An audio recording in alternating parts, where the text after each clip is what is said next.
was a study was done about 2 years ago that showed that if it continues, if this kind of creep continues, so we get more and more people being included, by 2030, every single person in the UK will fulfill the criteria for a diagnosis of autism.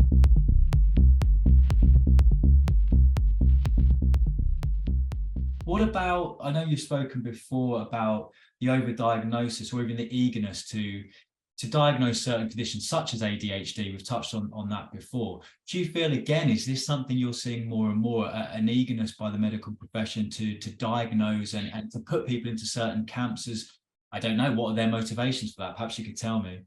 Yeah, well, I think it's coming from two things. I think it's a bit, well, three things in total, which is what I think makes it complicated. So, I mean, just looking, well, I mean, you could look at mental health, you can also look at physical health, because even we mentioned cholesterol. Lots of medicine is on a kind of sliding scale. So it's a syndrome, as we would call it.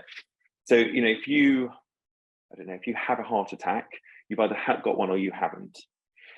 Most of medicine, though, actually doesn't quite fit like that.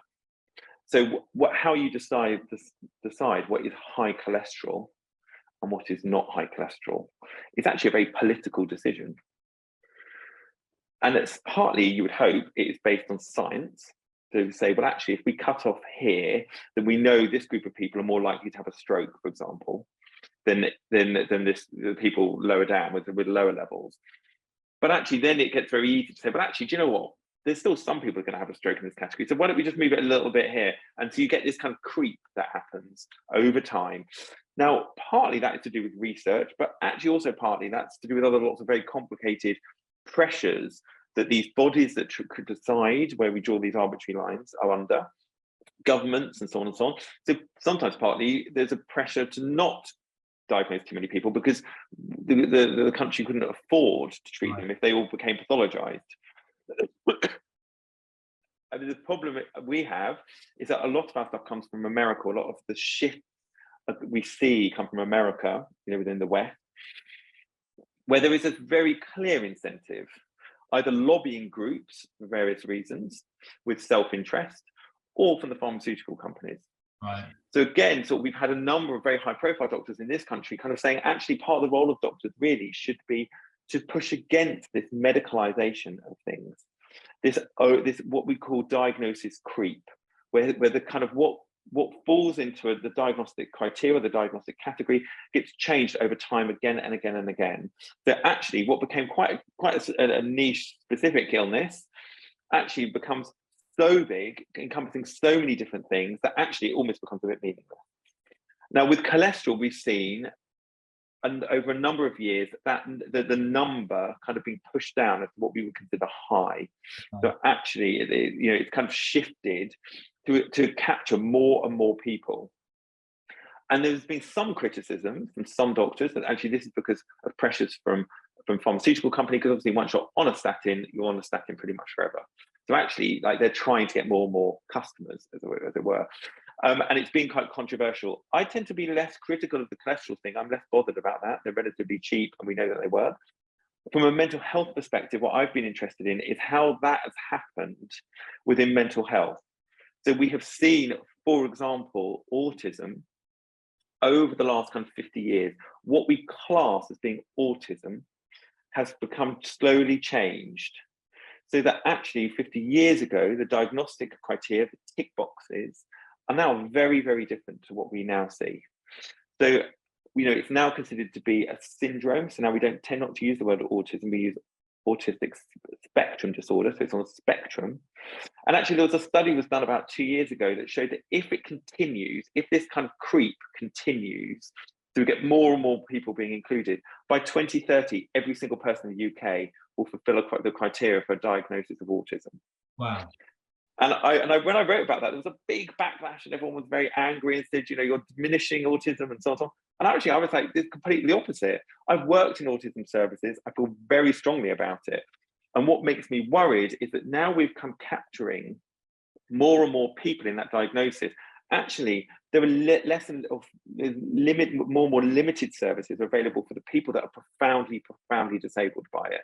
By which I mean they aren't able to speak or communicate effectively. They aren't able to be touched. It's like really, really profoundly disabled people.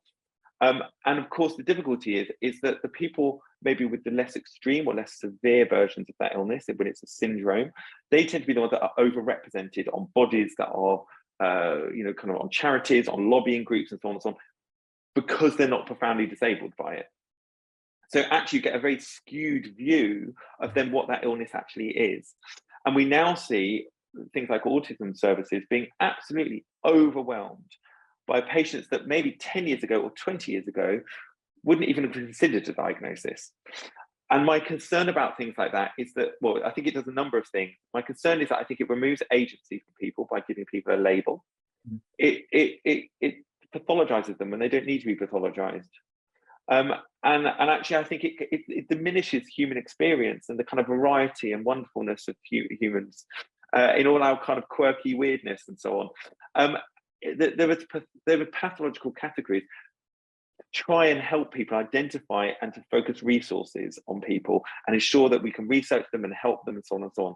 And that's the other big thing. It takes away a very limited resource from the people who desperately need it to function in society. Exactly. Yeah. And of course, and so I kind of feel that we're pathologizing, the kind of human variety unnecessarily. And also there's a thing called labeling theory, which was around kind of quite a few decades ago. It's a sociological theory called labeling theory, which says when you give somebody a label, it was kind of it was in the context of, there was a whole movement in sociology in the 1970s around quite anti-medicine, anti-psychiatry and anti-medicine, saying actually it's pathologizing normal behavior, it's pathologizing normal biology and so on and so on. And let's move away from terms like normal. And so there was a whole part of this movement was a thing called labeling theory, which proposed that actually when you label somebody with something, their behavior changes and adapts to fit that label. And actually that is what I find very, very sad and disheartening. And I see this a lot with children that are labeled with ADHD. Suddenly, everybody around them is like, oh, well, it's their ADHD. And I think, well, actually, they can still be polite. ADHD doesn't mean you're rude. ADHD doesn't mean that you kind of kick your sister. ADHD doesn't mean all this sort of stuff. And actually, it's used as a way of kind of excusing other behaviors that actually they may have the ability to change, to tailor, to moderate, and so on. And also, to what extent, when you have a label of ADHD, do you then act up to that? And that's my concern. And again, this is a very old established kind of theory and idea and concern. And I kind of feel we've forgotten all this. And we spent a long time, kind of 70s, 80s, and 90s, trying to move away from pathologizing people, away from giving people labels unnecessarily. And now it's kind of flipped back completely the other way. Partly, I think there is a lobbying element to it. Partly, there is a very complex role with social media about wanting to appear special, these kind of things being sort of held up and venerated as a way of avoiding you having to make any changes in some way, about you. It's somebody once described it to me as sort of, it's a get out of jail free card. You can then behave how you want and you can't be criticized. And actually, you can see on social media that that's actually really important to be able to have that, because the fear of the opprobrium and the kind of hate that you can get on social media, if you can suddenly turn back and say, well, you can't be mean to me because X, Y, Z, it's a reassurance. And so I can see that there's probably elements of that is why this has happened. I also quite cynically think it is doctors and psychologists who have started, who realize that there's a lot of money to be made.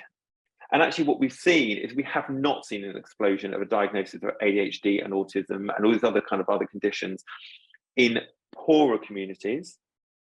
We've seen it, as always, in the middle classes, who are paying £1,000, £2,000, £3,000 to a private psychologist to give them a diagnosis, which means that they will be able to, kind of behave in certain ways. We've seen very recently in the news, kind of people that are being accused of certain things, and they will suddenly say, oh, yes, but I've got a diagnosis of autism, or I've got a diagnosis of this. Now, I don't know, maybe they do have a genuine diagnosis, but the problem is that those diagnostic criteria have been so shifted, it's meaningless now. When you read it, it could be anything. And you look, inevitably, they pay for private diagnosis, because again, you can now, the catch, the way that the diagnoses are given is so broad, and they've been kind of so opened out that it's almost anybody. When you look at answer the questions, almost anybody would get a diagnosis. That's certainly how it feels. So on the spectrum of being completely pessimistic to completely optimistic, where's your needle in terms of how we can halt this? Because all the reasons you've mentioned, but suddenly if we're thinking it's big pharma and their lobbying interests, it's incredibly powerful enemy to yeah. But what I actually think with something with a lot with some of these things, with things like depression, anxiety, autism, ADHD, all of this stuff, actually it's not simply just the pharmaceutical companies. Actually, it's also people. People want this diagnosis, they want a label. And actually it seems to come in fashions. We saw about 10 years ago, everybody was coming and saying, I think I've got bipolar. They didn't want to just have depression, they wanted bipolar. And actually what I've noticed is that that's very much fallen out of fashion. I think because people got put on the drugs, and the drugs for bipolar are quite unpleasant sometimes.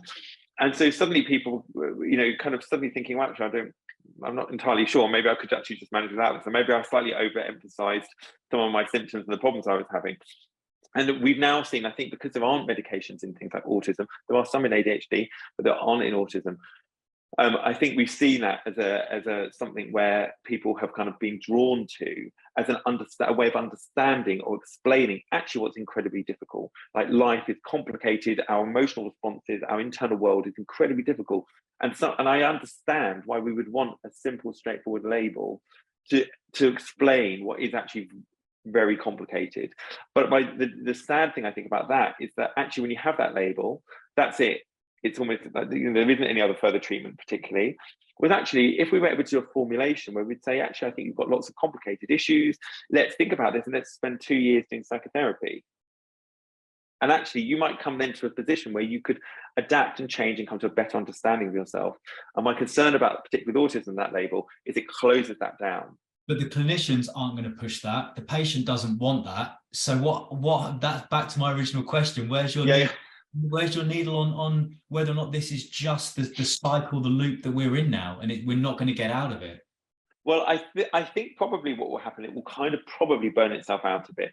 I think that there will, so I've already, when I worked in autism services, I was always sort of quite cautious about talking about this and thinking about it like this, because I didn't want to upset people and so on. Even though within medicine, there's a lot of this discussion. When you talk to the parents of children with profoundly disabling autism, they are furious. They feel that this illness has been hijacked by a lot of middle-class people, basically. And they are very, very angry about it. And actually, I worked with somebody in a service a couple of years ago, and her son, and it was heartbreaking listening to her. And she was saying, I've actually never been able to hug my son. And, it was, really, really profoundly disabled, very sad. And I remember hearing her talking about some patients who'd been diagnosed recently with autism, and her being furious and saying, like, how dare they try and take this label for my son? Like, they do not know what this means. The fact that you might like be good at countdown and dreaming code is not mean you're the same as my son.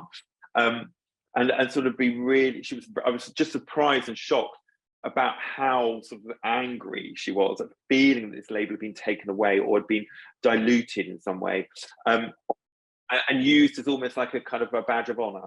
And I kind of feel that probably either we'll have to, these individuals are in desperate need, and we will have to either re-term it in some way in order to be able to access and identify those people to give them the intense support and help they need.